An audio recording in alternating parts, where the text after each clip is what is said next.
Hello everyone, আজ অনেক দিন পর একটা ভিডিও নিয়ে চলে এলাম। এটার কোনো প্রি প্ল্যান ছিল না, এমনি আমি জাস্ট কিছু মেমোরি রাখার জন্য ভিডিও করেছি। কারণ আজ প্রথমবারের মতো আমি ইলিশ মাছ রান্না করেছি। এর আগে আমি কোনো মাছই রান্না করিনি, আর আমি তেমন রান্না বান্না করিও না। তো মাঝে মধ্যে দুই একটা এক্সপেরিমেন্ট করি, তো সেগুলোই কিছু কিছু ভিডিও করে রাখার চেষ্টা করি। আজকে এখানে ভিডিও দেওয়ার কোনো প্ল্যান ছিল না, কিন্তু ভাবলাম যখন ভিডিওটা করেছি তখন আপনাদের সঙ্গেও শেয়ার করি।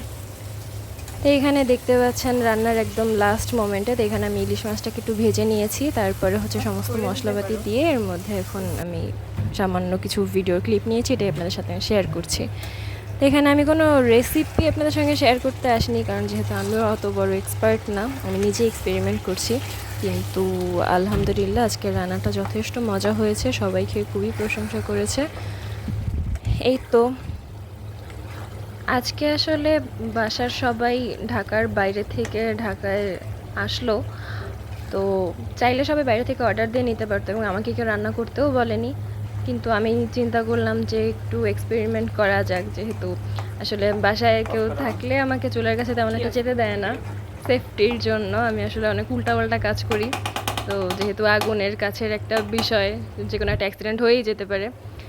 তো যখন বাসায় কেউ না থাকে তখন বিশেষ করে আমি এই ধরনের কাজ করার চেষ্টা করি। তো যাই হোক, সামনে আরও ভিডিও দেওয়ার চেষ্টা করব। আসসালামু আলাইকুম।